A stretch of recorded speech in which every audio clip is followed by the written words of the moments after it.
She knocked with cracked knuckles, her voice shaking with hunger. He opened the door to another ghost of the land, but this one carried children, and a promise. He'd defeed them or lose the last of his soul trying. The woman looked like she'd crawled out of the earth itself, dust-caked skin, tangled hair clinging to her cheeks, dress torn at the hem and stiff with wear. But it wasn't her appearance that froze Jacob Harrow in the doorway. It was the sound of her voice, ragged, trembling, no louder than the breath of wind behind her. "Please, my children haven't eaten in 3 days. I'll be yours forever if you feed them." She didn't look him in the eye when she said it. Couldn't. Not when her knees buckled and the boy behind her, no older than 10, lunged to keep her upright. Jacob stepped back without a word, no hesitation, just a firm nod toward the warmth behind him. The girl, a little thing with sharp eyes and hollow cheeks, gripped the doorframe like she thought it might vanish. Behind her, the third one, a baby swaddled in a coat that looked like it had seen war, let out a dry, hiccuping cry that sounded like it cost more strength than the child had to give. The cabin wasn't much. 1 room, 1 stove, but it had heat, and bread. That was more than most could claim these days. Jacob pulled the kettle from the iron hook over the stove and poured water into a tin cup before they even settled. The woman didn't speak again. She was shaking too hard, her eyes locked on the crust of bread he pulled from the cupboard. She didn't reach for it. Her children did, and when they ate, it was like watching souls claw their way back into their bodies. The boy's name was Asa, the girl was Ruthie, and the baby, Mary, she whispered, barely 2 months old. Jacob didn't ask the mother's name until the second cup of hot water was empty, and she'd stopped looking like she might collapse dead on his floor. "Hannah," she said finally, voice thick. "Hannah Grace." He nodded once, then turned back to the fire. Nothing else needed saying right then. But the silence didn't stay easy for long. Asa's eyes kept flicking toward Jacob's rifle hung above the door, not with fear, with calculation. Ruthie clutched the baby like she thought someone might take her, and Hannah, she never stopped watching the window, even though the storm had swallowed the trail behind them. Jacob had seen that kind of fear before. It didn't come from starvation. It came from being hunted. "You running?" he asked, his voice low and steady. Hannah blinked, didn't answer. He tried again. "You got someone chasing you." Still no answer, but Asa's shoulders tensed. That was enough. "I don't care why," Jacob said, moving to the fire to slice more bread. "Just don't bring it to my doorstep." That's when she looked up. "We didn't have a choice." He nodded once, understood more than she could know, and that should have been the end of it, should have been one night, a bit of bread, a warm floor by the stove. But God had other plans. It started with hoofbeats, distant, faint, but real. Jacob heard them first. He always did. And when he opened the door to scan the ridgeline, he saw nothing but wind and snow. Still, his gut churned like it hadn't in years. "Go into the cellar," he told Hannah, "now." She didn't ask why, just grabbed the baby and tugged Asa and Ruthie with her. Jacob grabbed the rifle from the wall, loaded it slow, deliberate. He didn't like shooting, but he was good at it. An hour passed, maybe more. No rider came, no knock at the door, but the tracks appeared near the tree line come morning, just one set leading up and gone. No return trail, no body, no man. "Who is he?" Jacob asked once Hannah and the kids came back up, eyes scanning the ground like they expected to see blood. Hannah clutched Mary tight. "I don't know his name." Asa spoke then, quiet but sure. He said he'd take her. Mama said she owed him, but she wouldn't go. Jacob's jaw tightened. "And he followed you." "He always does." Jacob said nothing for a long while. Then, "He won't get far on foot." That should have comforted them. It didn't. That night Ruthie cried in her sleep. Jacob sat up by the stove, carving a piece of hickory into the shape of a bird. He didn't know why. He hadn't done that in years. The next morning, Hannah tried to leave. "We've taken too much," she said, her hand already on the door. We're a burden, we'll go. Jacob didn't move from the chair, just said, "You leave now, you'll be dead by sundown. That's not hospitality, that's fact." She stared at him like she wasn't sure if she should believe him. "You want to leave," he continued. "Do it when the ground thaws, not when the wind can kill a calf in 10 minutes. She sat down again. The next 3 days passed quiet, mostly. Jacob kept to his routines, feeding the animals, chopping wood, mending gear. Asas started shadowing him, not asking much, just watching. Ruthie stayed by Hannah's side, her little hands always busy, helping with the baby or sweeping or folding whatever cloth she could find. On the 4th morning, someone shot his dog. Jacob found the hound limp near the back shed. No prints, no sound, just a clean shot through the chest, a message. He buried the dog with Ruthie watching from the window, her small face pale. He didn't say a word about it to Hannah. Didn't have to. She already knew. That night she cried quietly into the baby's blanket, and when Jacob passed her the last of the stew, she whispered, "I'll still keep my promise." He shook his head, "You don't owe me anything." But she looked him in the eye for the first time since arriving and said, "That's not how I was raised." Jacob didn't reply, couldn't. He hadn't felt that kind of ache in years. Then the man came. He didn't knock, just stood by the tree line watching.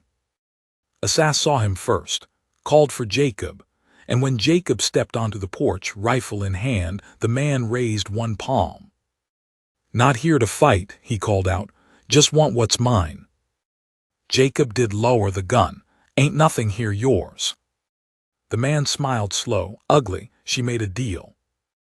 Jacob's jaw clenched. "Not with me." "She was mine before she ran," the man said.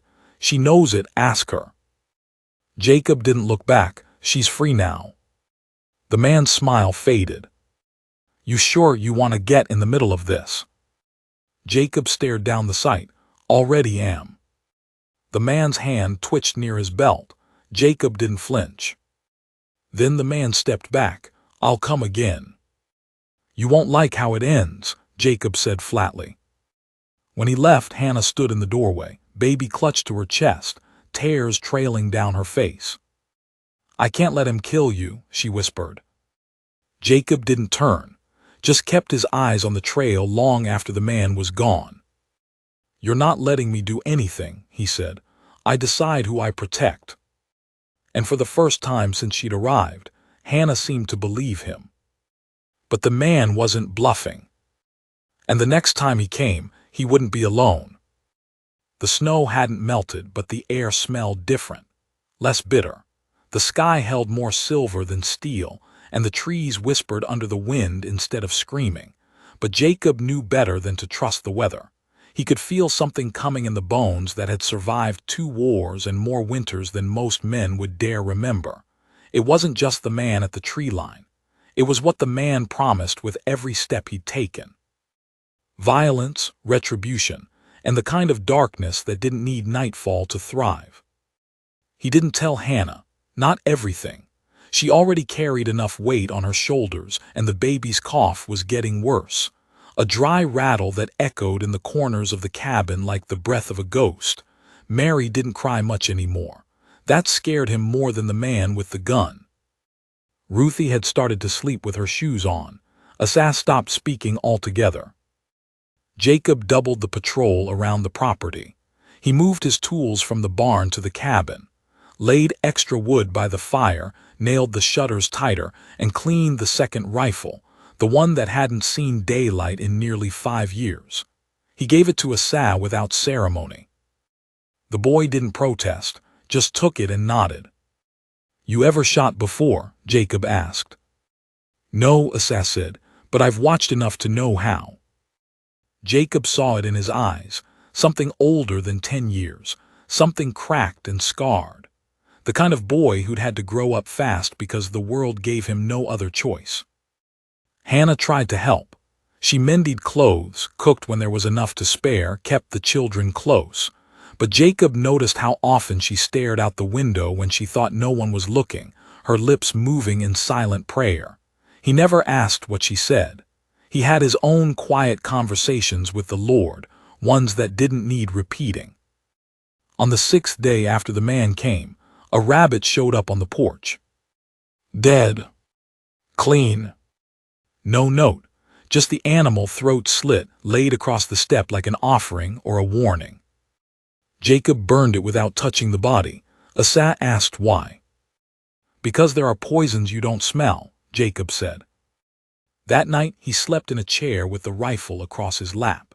Hannah lit 2 candles and whispered something under her breath while rocking Mary by the fire. Ruthie traced the carved bird Jacob had whittled her, running her fingers over the wings as if it might lift and fly. The next day brought tracks. Not just one man. 5 sets of boots, all heavy, all fresh. They came within 100 yards of the cabin and veered off again, like a circling wolf pack testing the strength of the fence. Jacob followed them as far as the ridge. There he found a circle of stone where a fire had been made. No ashes, whoever had built it had been careful to scatter the remains, but he found a charred matchstick. New, Eastern brand, too clean for local hands. They weren't drifters, they were sent.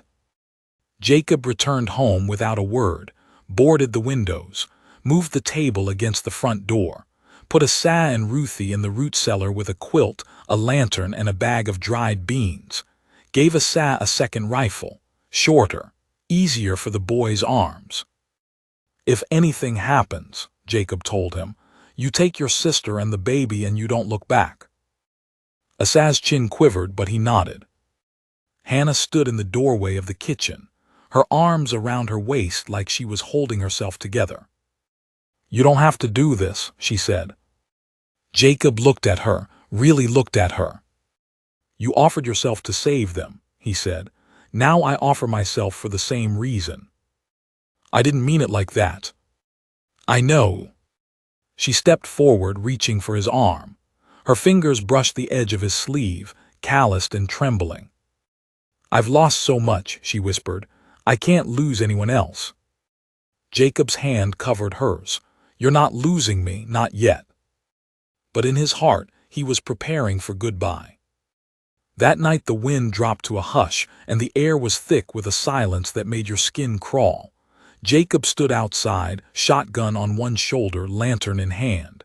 He didn't know where the men were, but he could feel their eyes, waiting, watching. He left the lantern swinging from the porch beam and retreated into the dark. The cabin glowed like a beacon behind him. He circled wide, boots crunching soft against the snow crust. And then he heard it. A branch snapped. Too clean. Too sharp. He dropped to one knee, rifle raised. Another step, closer this time. A silhouette moved through the pines.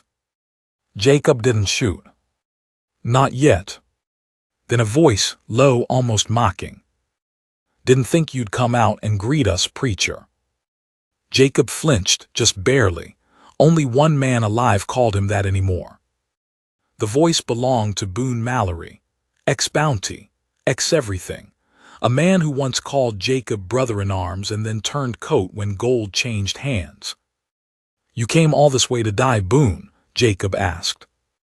Boone chuckled. I came for the girl, but I'll take your scalp too if it's offering. Wrong house, Jacob said. Wrong man. Boone stepped forward into the moonlight, rifle slung loose, grin as wide as ever. Behind him, shadows fanned out. 4 more, just like Jacob guessed. We don't have to make this hard, Boone said. It's already hard, Jacob replied and pulled the trigger. The crack of the shot split the trees. Boone dropped to one knee, cursing. Not hit, just startled, but the men behind him scattered like roaches. Jacob didn't wait. He dropped low, rolled behind a stump, and took aim again.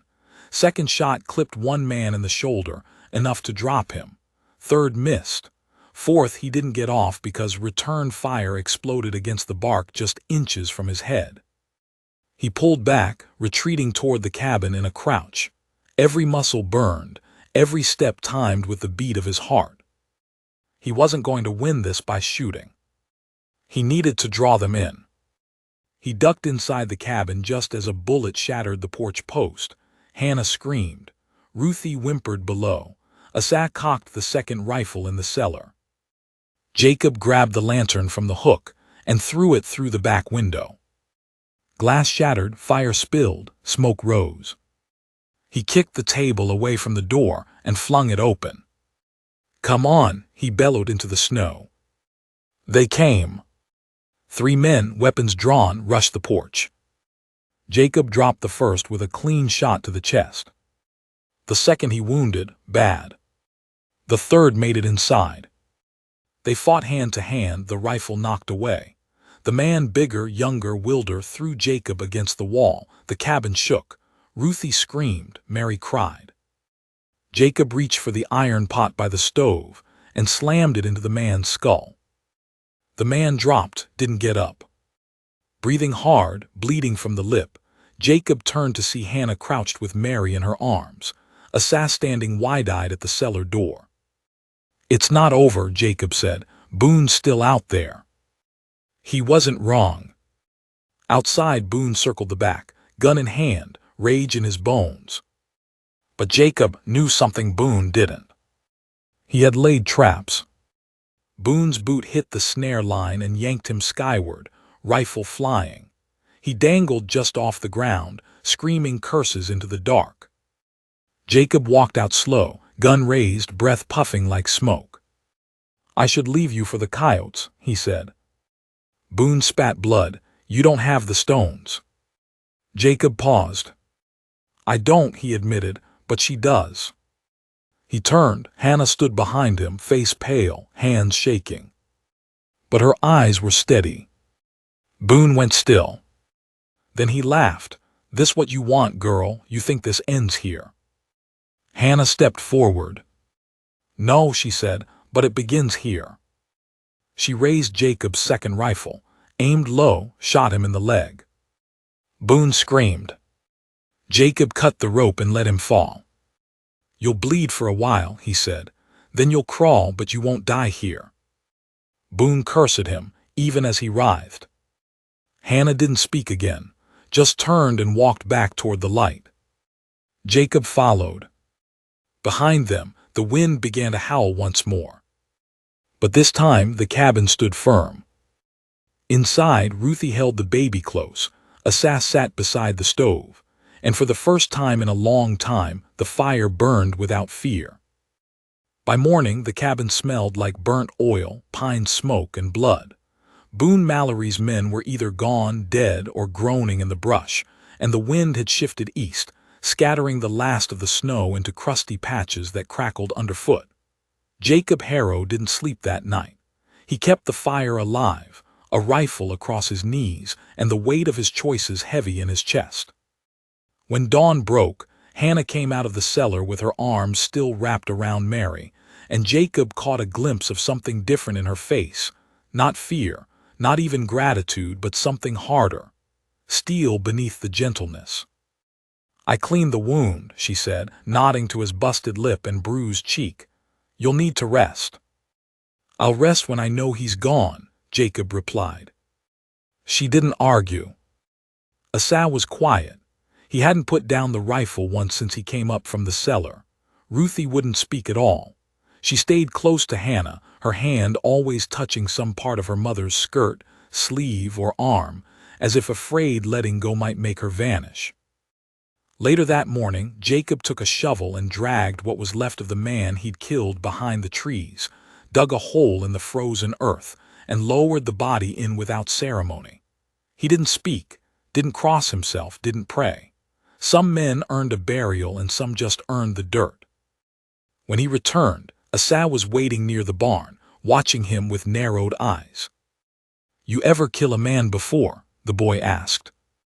Jacob didn't answer for a long moment. Then he said, "Too many." Asa looked away. "Did it ever get easier?" "No," Jacob said, "and God help you if it ever does."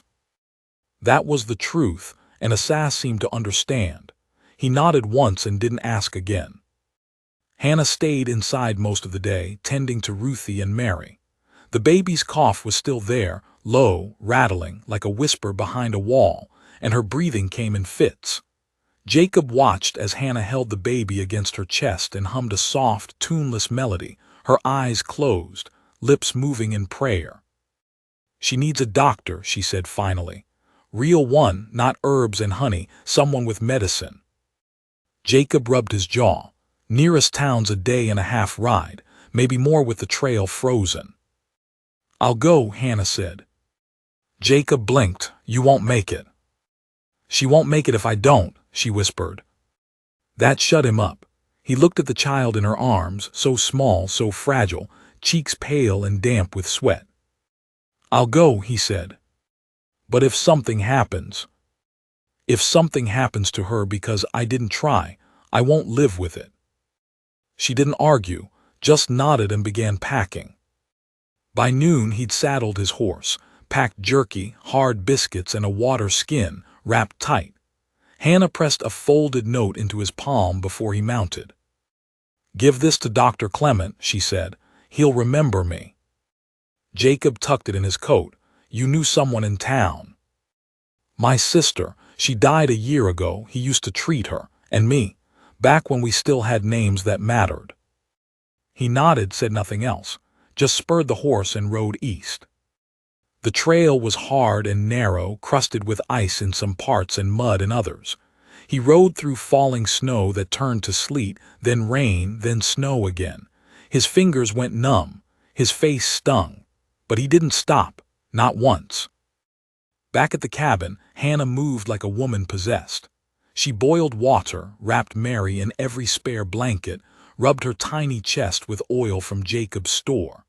Asa kept the fire roaring, and Ruthie helped wherever she could, fetching, folding, holding her mother's hand when she trembled.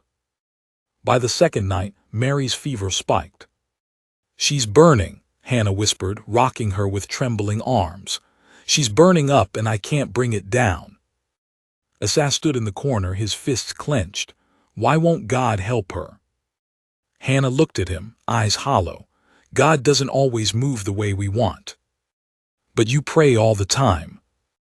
"I know," she said, voice cracking, "and I'll keep praying even if I don't understand." That night Mary stopped breathing. Just for a second. One terrifying second where everything went still. Hannah screamed.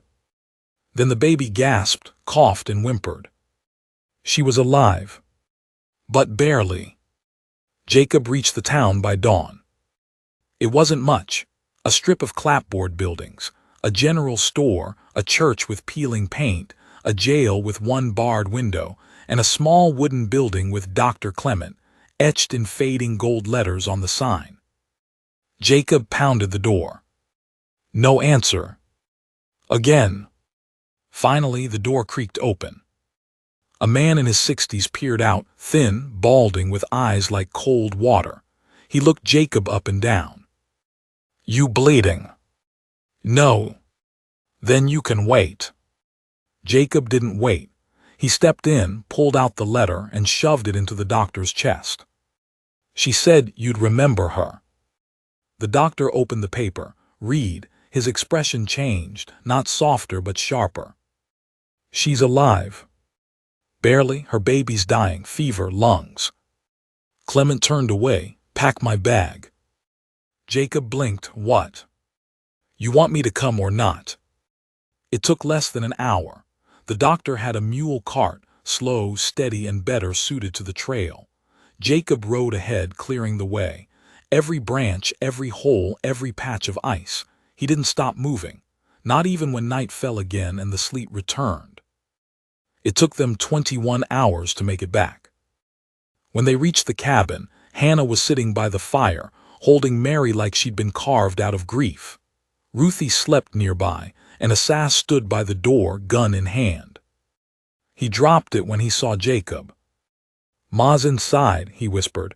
She hasn't moved much." Clement didn't waste time. He barked orders like a drill sergeant: hot water, clean cloth, firewood. Asa and Ruthie jumped to help, and Jacob watched from the shadows as the old man worked. 2 hours passed. Then another. Then, she'll live, Clement said at last, but she'll be weak, needs care, rest, food. Hannah burst into sobs, the sound quiet and sharp, like something breaking open. Clement handed her a vial. Drop under the tongue, twice a day, don't skip. She nodded, too choked to speak. When Clement left, he paused by Jacob's shoulder. You a preacher once. Jacob looked at him. Why? I saw your Bible by the bed, worn edges, pages dog-eared. Not anymore, Jacob said. That was a long time ago. Clement gave a curt nod. Well, maybe it's time again. Then he left. 3 days later, Mary was smiling again. A small, crooked smile, but it was enough. The storm had passed. But not the danger. That night, Jacob found tracks near the back shed again. Boot prints. Fresh. He didn't tell Hannah. Not yet. Instead, he sharpened his knife, cleaned his rifle, and waited. Because some devils don't die. They just circle slower. The fourth boot print was smaller than the others. Jacob crouched near the back shed, gloved fingers brushing across the imprint. It wasn't a child's, but it was Boone's either, someone younger, or maybe just lighter. Either way, it wasn't good. They were testing the edge of his land again, creeping in quiet and slow, and he knew what that meant. The first attack hadn't been the last. Boone had friends or men he'd paid well enough to act like they were. Jacob didn't waste time wondering who. Instead, he circled the perimeter, then spent the rest of the morning hammering fresh nails into the fence, setting up 2 trip lines he hadn't touched since the war, and moving the livestock, what few he had, into the old smokehouse, where he could watch them from the cabin window. Inside, Hannah moved slower now. The exhaustion didn't show in her face, but Jacob saw it in her hands. The way she rubbed her eyes when no one was looking. The way she winced when she bent to pick up Mary. The child had recovered mostly, but she still coughed at night, and Ruthie had taken to sleeping with her hand on Mary's belly, like she needed proof that the baby's chest still rose and fell. Asad didn't speak much, but he followed Jacob everywhere. The boy wanted to be useful, wanted to help protect what they'd been given. Jacob let him. There was no stopping a boy like that from becoming a man early. Not out here, not anymore. One evening, as the sun dipped low and the wind turned bitter again, Jacob returned from the ridge to find Hannah in the garden bed out back. She wasn't planting. There was nothing left to plant, but she was smoothing the earth with her palms, her eyes glassy. He approached slow. You all right? She didn't look up. This was where I buried my husband. Jacob froze. She kept going. Not here, I mean, back east, before we came out this way. He caught fever 2 winters ago, never woke up. We had a little patch behind the cabin, just big enough for a man, and a headstone carved from river rock. Asa helped me dig it. Jacob remained still. He wasn't a bad man, she added. He wasn't cruel, just tired. I think the world beat it out of him before it ever had a chance to build him up. Jacob nodded. I've known men like that. Me too, she said, finally standing. I don't want Asa to become one. He won't, Jacob said, not with you looking after him. She looked at him then, long and hard. And what about you? Jacob didn't answer. Instead, he handed her the small wooden bird he'd carved during the blizzard. She took it without a word and turned it over in her hands, tracing its wings like Ruthie had. I don't know what we are, she said quietly. I only know what you've done. Jacob looked at the horizon. I've given you shelter, that's all. No, she said. You gave us a chance, there's a difference.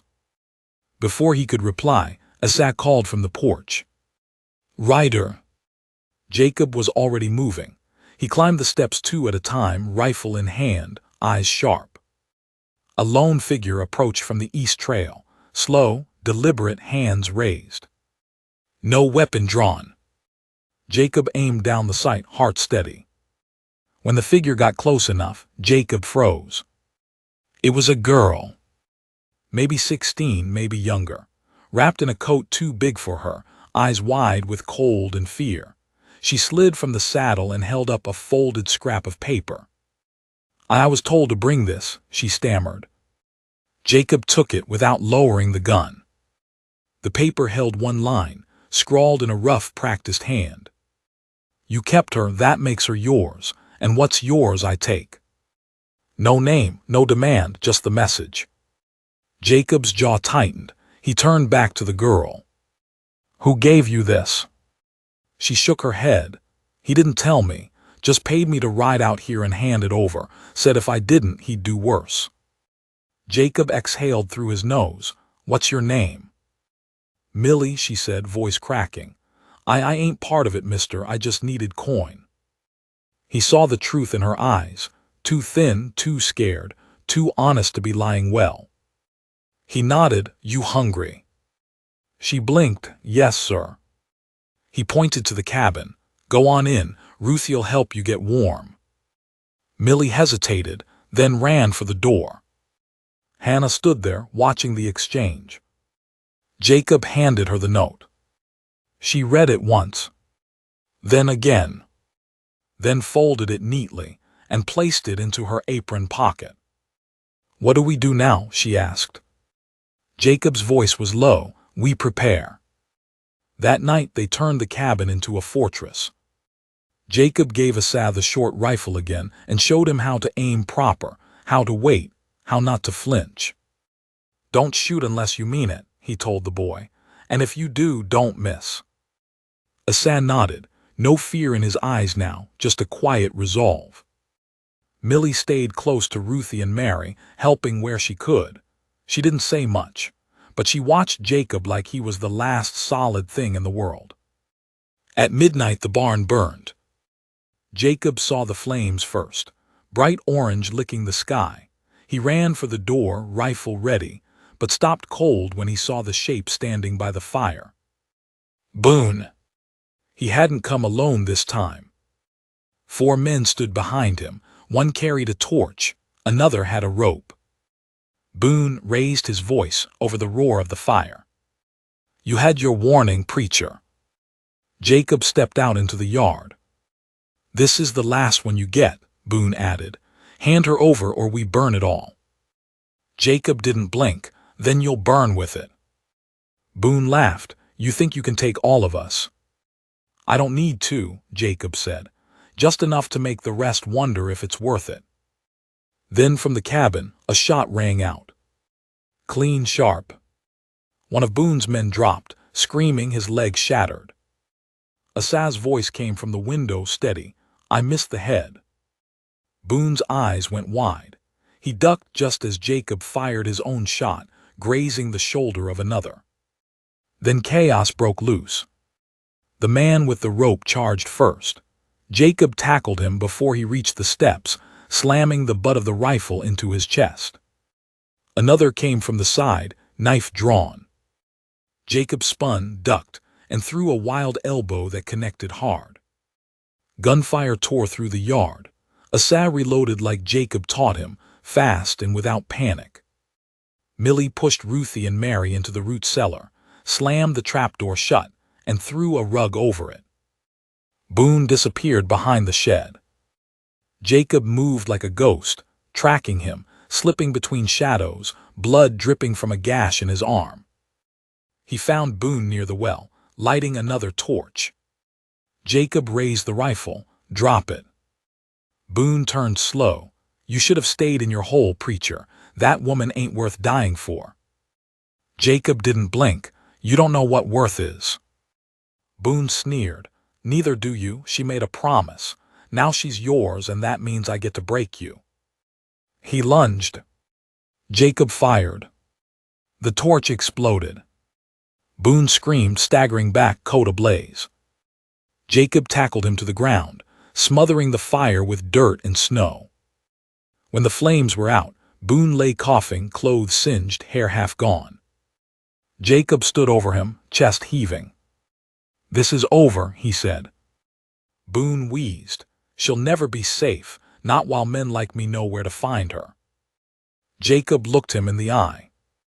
"Then maybe it's time men like you learned what it means to be hunted." He raised the rifle again. Boone flinched. Jacob didn't shoot. Instead, he turned his back. Walked away. Boone screamed after him, "You think mercy makes you strong?" Jacob didn't answer. Back at the cabin, Hannah waited at the door. When he reached her, she didn't speak, just pulled him inside. They didn't sleep that night. None of them did. But they were alive. And sometimes that had to be enough. The sun rose behind a veil of ash-gray clouds, casting long, pale shadows across the charred remains of Jacob's barn. Where there had once been timber, now only blackened ribs jutted from the snow like bones left from a kill. Smoke still lingered low in the air, clinging to every crevice, curling into the broken boards of the corral, into the seams of Jacob's coat. The ground was littered with empty shells, blood-dark ice, and footprints leading nowhere. Inside the cabin, it was silent. Not the tense, waiting kind of silence from before, but the fragile quiet that follows after something nearly broke, but didn't. It was the sound of people still breathing when maybe they shouldn't be. Hannah stood by the window, her hands folded over her mouth, her eyes dry but glassy. Mary slept in her arms. Ruthie was curled near the fire, her little frame wrapped in 2 blankets, one of them too large, dragging like a cape. Asas sat with his back against the wall, the rifle across his lap, his eyelids fluttering in exhaustion. Millie hadn't left Ruthie's side since the gunfire stopped. Jacob came in last. He said nothing as he hung up his coat, boots heavy with snow and soot. The sleeve of his shirt was torn and blood crusted at his forearm, but he moved like he didn't feel it. He crossed the cabin in 3 steps, crouched by the hearth, and began stacking more logs into the fire without a word. "You didn't kill him," Hannah said finally, barely above a whisper. "No," Jacob answered. "Why?" Jacob stirred the coals. "Because I wanted him to live with the knowledge that he failed. Sometimes that's worse." She didn't reply, but her grip on Mary tightened, and for a moment Jacob thought she might crumble. She didn't. Instead, she said, "He'll come again." "I know," he said. "But next time it won't be just him." "I know." Jacob stood, wiped his hands on his trousers, and looked over the room. His eyes landed on Asas, whose head had begun to bob from fatigue. "Go sleep," Jacob said. "That's an order." Asas looked like he might protest, but the fight was gone from him. He rose, staggered into the back room, and collapsed on the cot. "Millie," Jacob said next. She blinked at him, startled. "Yes, sir." "You still planning on leaving?" Millie opened her mouth, then closed it. "I don't know," she said. "Don't got nowhere else." He nodded. "Then you stay here, you follow rules, help where you can." Millie's eyes welled with tears. "Yes, sir, I'll do anything." Jacob's gaze softened just for a second. Then he turned to the door. "Where are you going?" Hannah asked. "To see what else they left behind." Outside, the world was quiet again. The fire had scared off the crows, and the snow muffled every sound, even his own footsteps. Jacob walked the perimeter slow, checking every corner, every tree. He found no more boot prints, no more rope, no sign of Boone. But in the spot where the fire started, he found something worse. A charm. A crude piece of leather twine wrapped around a tooth, human, by the look of it. The kind of thing some men carried for luck, others for curses. Boone hadn't just attacked, he'd made a promise. Jacob buried the charm under a stone and returned to the cabin with wind-burned cheeks and a heart colder than the frost. Inside, Hannah had started making soup. Not a feast, just what little she could stretch. Beans, salt pork, carrots that were half spongy, and bone broth left over from a boiled rabbit. But the smell brought color back into the room, and by the time Asas woke, blinking and dazed, the cabin almost felt normal. "Eat," Jacob told him, placing a bowl in his hands. Asas obeyed. Ruthie too. Even Millie, who'd been standing by the wall like a guest too ashamed to sit, took the bowl with both hands and whispered thanks. Afterward, Jacob pulled Hannah aside. "We can't stay." Her eyes widened. "What?" "They'll come again, Boone or someone like him. I made this place for one man, not for six. This is our home now." "No," he said, "it's a target." Hannah looked at the children. "They'll fall apart on the trail." "Then we don't take the trail." She blinked. "What are you saying?" "I know a place," he said. "Old cabin in the low hills. Used to be a church long before my time. Nobody knows it's there anymore. Not unless they've got roots here." "You lived there?" "My father did, after he lost everything. He fixed it up, said the Lord wasn't finished with it yet." She stared at him. "How far?" "Day's ride with a wagon, 2 days walking slow." "We don't have a wagon." "We'll build a sled." And so they did. Jacob and Esau worked side by side, hammering old floorboards into a crude sled. They used fence rails for runners, rope from the barn, and canvas stripped from the back wall for shelter. It wasn't elegant. It wasn't even safe, but it would hold. They packed only what mattered: food, blankets, weapons, Mary's medicine. Everything else stayed. Millie tied up the few remaining chickens in a crate. Ruthie tucked the carved bird Jacob made into her coat. Hannah folded the Bible and tucked it beneath her shawl. They left just before dawn.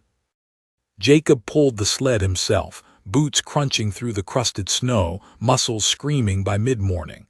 Esau carried the rifle. Hannah walked beside Mary, rapt and silent. Ruthie and Millie trudged behind, taking turns holding hands. The road narrowed by noon. Trees pressed in tighter, the sun barely cutting through the branches. The trail Jacob followed wasn't marked. It was one he remembered from memory, passed down from his father who learned it from his. At night they made camp by a creek that hadn't yet frozen solid. Jacob built a fire in a shallow pit and hung canvas around it for warmth. They ate bread and broth, said little, and huddled close. As they drifted off, Hannah whispered, "Why did your father leave the church?"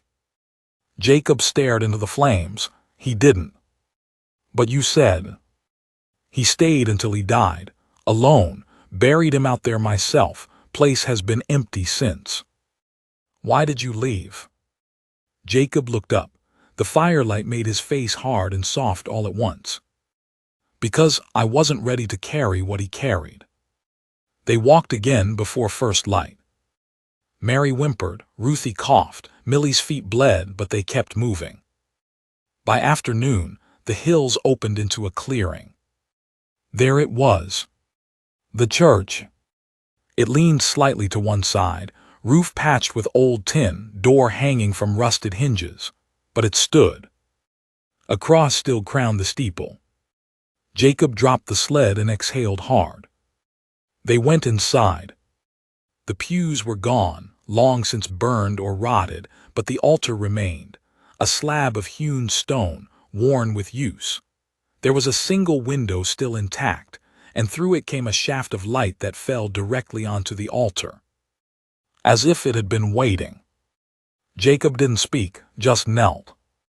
Hannah crossed herself. Ruthie whispered a prayer. Millie stood stunned. Esau approached Jacob. "We're staying here." "For now," Jacob said. "But what if they come?" Jacob stood. "Then we remind them this land belonged to God before it ever belonged to men like Boone." That night they made a fire in the old hearth, cooked what little they had. Jacob hammered shut the door. Hannah hung blankets over the broken window. Esau cleaned the rifles. Ruthie sang to Mary. Millie opened the Bible and read aloud. It was Psalm 23. The words came halting at first, then steadier. "Yea, though I walk through the valley of the shadow of death." The wind howled through the gaps in the walls. "I will fear no evil." And yet, for the first time since it all began, Jacob believed it. Not just for himself, but for all of them.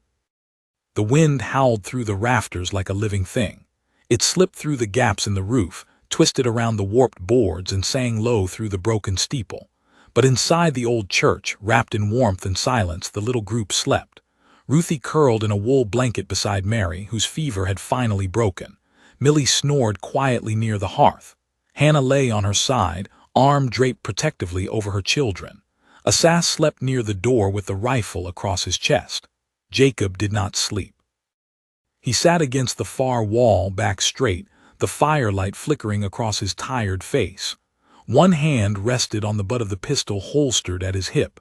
The other clutched a scrap of paper. Boone's note. "You kept her, that makes her yours, and what's yours I take." The words had burrowed deep. Jacob had seen men like Boone before. He'd hunted them. Rode alongside some before the war soured their souls, but Boone wasn't just another predator. He was patient, deliberate, a man who didn't bluff and didn't forgive. And now he knew Jacob had fled. He would come. That much was sure. And Jacob had brought 5 souls into the wilderness to face him. Dawn crept slowly across the clearing.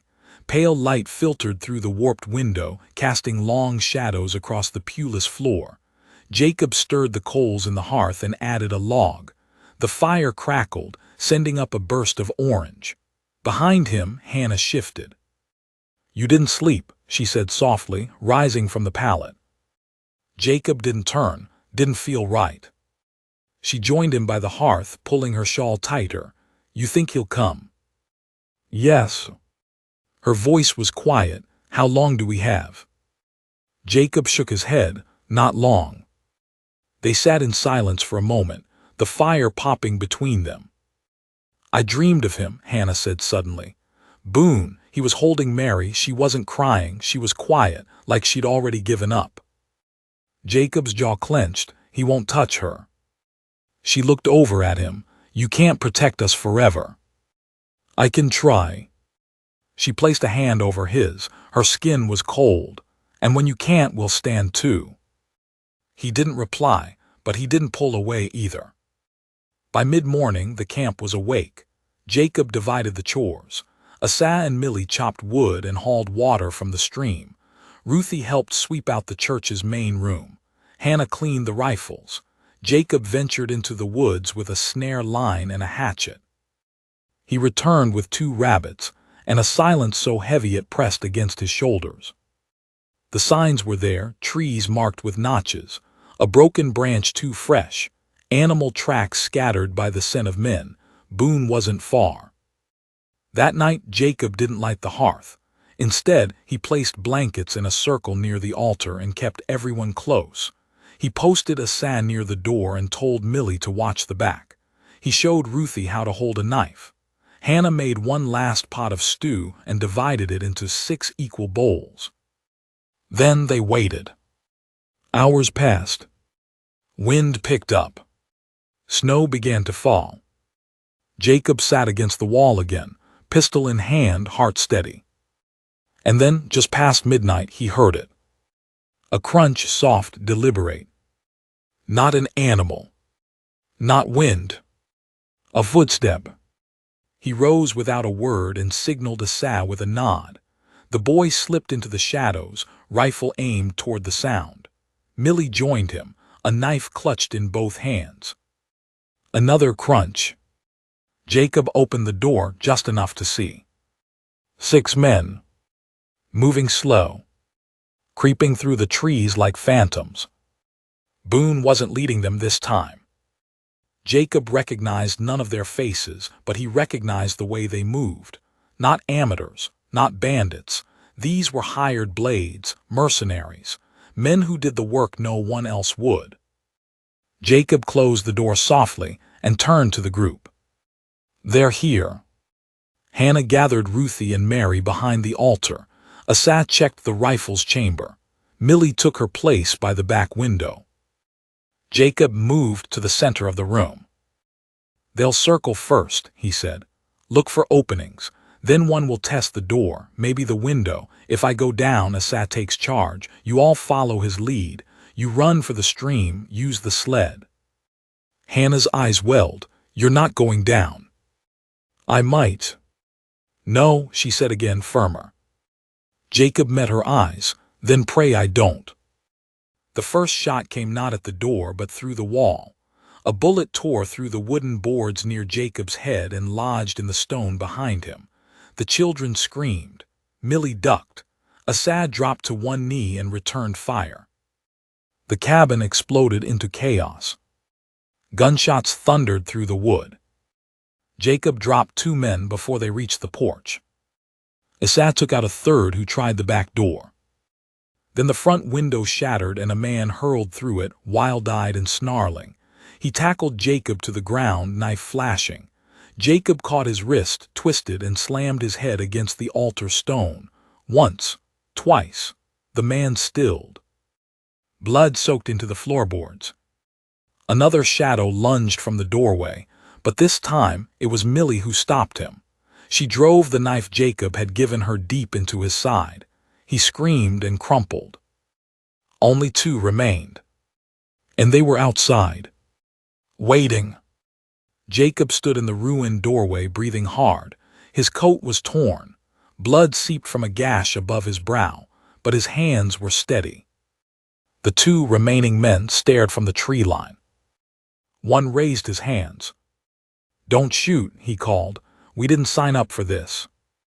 Jacob did lower the gun, then walk away. The man hesitated. "Boone's coming. This was just to soften you up.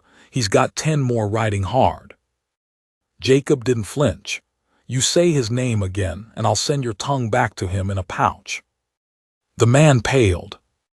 They ran. Inside, the children were crying. Hannah was pressing cloth to Jacob's forehead. Millie sat shaking near the wall. Assad was pale but whole. "You're bleeding," Hannah whispered. "I'm breathing," Jacob said. "That's not the same." "Close enough for now." The next 2 days passed in a blur. Jacob patched the walls, set more traps, slept in intervals. Boone was coming. Of that he had no doubt, and 10 more men with him, maybe more. Jacob couldn't win that fight, not alone. But he wasn't alone. On the 3rd morning, while checking the stream for tracks, Jacob heard something strange. Singing. Soft, rough, like gravel and gospel had met in the throat of an old man. He turned toward the sound and saw a rider. An old black man in a battered hat, sitting atop a mule with a cross carved into its saddle. "Morning," the man said, smiling wide. Jacob raised a brow. "You lost." "Nope." "Then you're the first," Jacob muttered. The man dismounted. "Name, S. Reverend Moses. I heard a rumor you were resurrecting a church out here." "Not quite. Looks like one from where I stand." Jacob stared. "You're a preacher." "Of sorts. I didn't send for no preacher. I didn't wait for an invitation." Jacob didn't trust him, but the man's eyes were clear, his steps sure, and when he entered the church and saw the children, his whole face softened. "I buried a wife," he said quietly, "and 3 sons. I got nothing left but the word and what's in my hands. If you'll let me stay, I'll make myself useful." Jacob hesitated, then nodded once. That night Moses led them in a hymn. He didn't preach. He just sang. And somehow in that broken room, filled with scars and fear, the music wrapped around them like armor. Hannah cried quietly beside Mary. Assad sang in a hoarse whisper. Millie held Ruthie's hand. And Jacob, for the first time in years, closed his eyes and felt something close to peace. But it wouldn't last. Boone was riding. And he wasn't bringing mercy. Boone Crowley rode with 10 men and a storm behind him. Dust curled beneath their hooves like smoke from the mouth of hell, and not one of them spoke. They were gunmen, each seasoned, each bought, each willing to kill for a sack of coin and the promise of no questions asked. They wore black coats and steel eyes, and Boone rode at the front with fire in his gut and blood under his nails. The burned barn, the failed ambush, the message sent and ignored, none of it sat well with him. Jacob Harrow should have folded, Should have handed over the girl, the baby, the little family crawling around his cabin like rats in a pantry. But Jacob hadn't folded. Jacob had fought back. And that, Boone decided, was a mistake that would be corrected with fire and bullets. Back at the church in the hills, time slowed to a crawl. Jacob didn't sleep more than an hour at a time.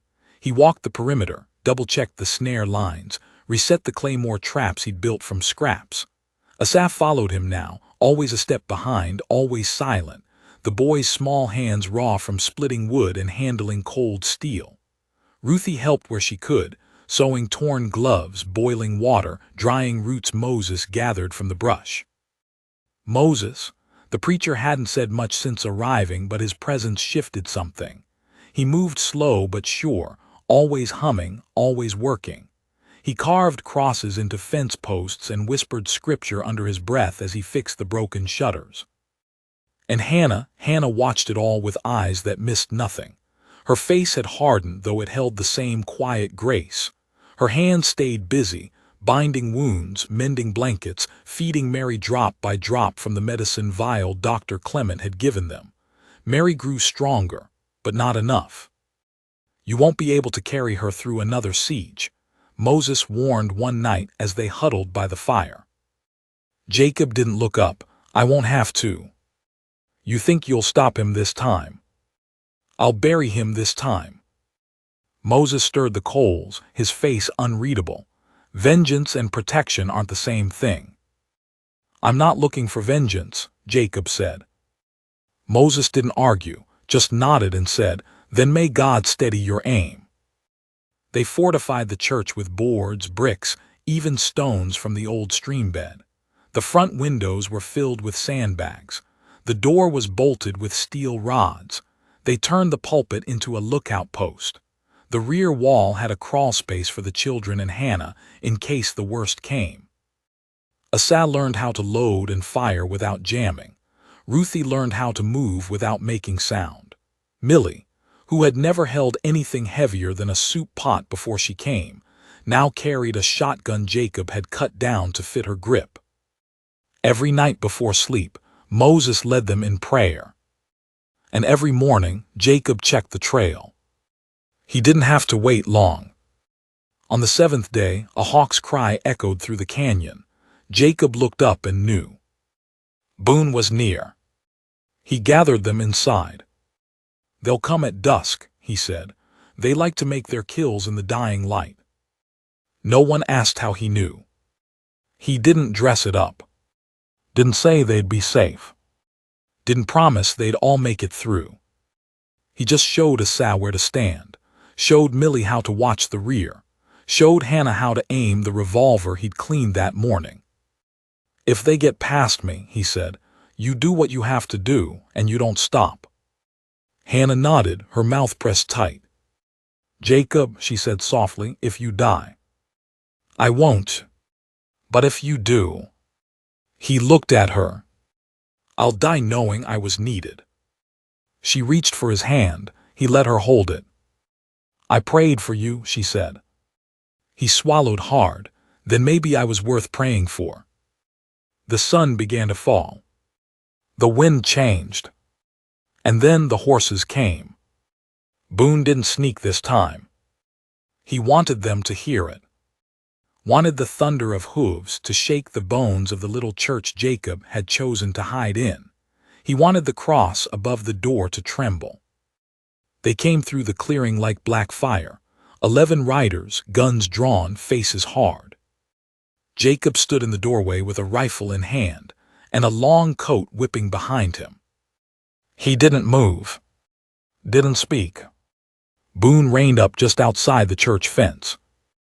"You gonna invite us in, preacher?" he called. Jacob shook his head. "House is full." Boone grinned. "Then I'll clear it." He raised his hand. Gunfire exploded across the clearing. Bullets tore into the side of the church. Glass shattered, wood splintered. Inside, Asa dropped to one knee and returned fire. Millie fired once, then ducked behind the altar. Moses stood still, chanting. Jacob didn't move from the door. He fired, reloaded, fired again. 2 men dropped. Another fell screaming with a bullet in his leg. Boone's horse reared. He bellowed, "Push forward." 3 men broke from the pack, racing toward the entrance. Jacob stepped out to meet them. The first man caught a shot to the chest and flew backward. Jacob closed his eyes. "Then why does it feel like I lost?" "Because you're still carrying more than you should." He rested there for hours. The church half burned. The pews gone. The night long. But they were alive. Mary slept in Ruthie's arms. Millie knelt beside Asa and took his hand. And Hannah didn't let go of Jacob once. When morning came, the wind was still. And for the first time in years, Jacob Harrow dreamed of peace. Jacob Harrow awoke to warmth, not the fleeting kind that came from fire or fever, but the slow, patient kind that comes from being needed, the kind that sits deep in the bones. Sunlight poured through the one unbroken window, casting golden light across the church's battered interior. Dust floated through the beam like tiny angels, drifting quiet through the stillness. The storm had passed. The blood was dry. And for the first time in a long time, no one was afraid. He sat up slowly, ribs tight, bandages wrapped across his chest and shoulder. The pain was there, dull and steady, but he was alive. He glanced around. Asa was near the fire, tending a pot with steady hands. Ruthie sat in the corner, rocking Mary and whispering a soft lullaby. Millie was outside, gathering snow in a bucket. And Hannah. She was at his side, half asleep in a chair, arms folded, shawl draped loosely around her shoulders. Her face looked different, softer. The lines of worry hadn't vanished, but they'd faded. In their place was something else. Not peace, not yet, but something like it. A stillness earned, not gifted. Jacob didn't speak. He just watched her breathe. "You're awake," she murmured, eyes still closed.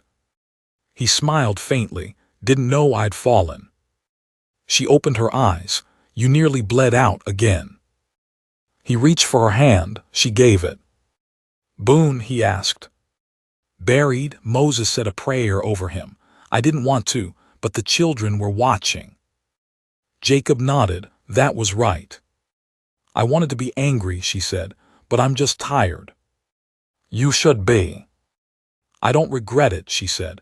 "Coming here, meeting you, I don't regret a single thing." He looked at her, "Even the starving part." She smiled. "Especially that part. That's what brought us to you." He chuckled, then winced. "Don't laugh," she said. "You've got 3 cracked ribs and a stitched shoulder." "Still better than last week." They sat in quiet a while longer, hands still joined. Outside, the sound of Millie pouring snow into a pot broke the silence. Asa stirred the fire. Ruthie giggled when Mary sneezed. The world had not fallen apart. Later that morning, Moses entered with a pouch of herbs slung over his shoulder and a strip of bark tied around his hat like a crown. He smelled of cedar and cold. "You're vertical," he said, pleased. "Mostly," Jacob replied. Moses handed Hannah a bundle, willow bark for the pain, and something to help you sleep. "Thank you," she said. He nodded. "We've done well, all things considered." Jacob raised a brow. "You think it's over?" Moses shrugged. "Trouble don't stay gone, but it don't always find the same door twice, especially when the man at that door's already turned back hell once." Jacob leaned back with a sigh. "I'm too old for turning back hell." "You did it anyway." Jacob studied the room again. The soot-stained altar, the patched windows, the pile of gathered wood in the corner, the cracked stone floor now swept clean. "This place," he said, "it was falling apart when I got here." "It still is," Moses said, "but so were you." Outside, spring began its first whisper through the trees. Snow melted into the earth. Buds peeked from frozen soil. A bird called from a distant limb. They rebuilt slowly. Over the next weeks, the church became something more than a sanctuary. Jacob and Asa repaired the roof one plank at a time. Ruthie planted herbs in the clearing. Millie discovered a knack for trapping rabbits and began stringing snares like she'd been born to it.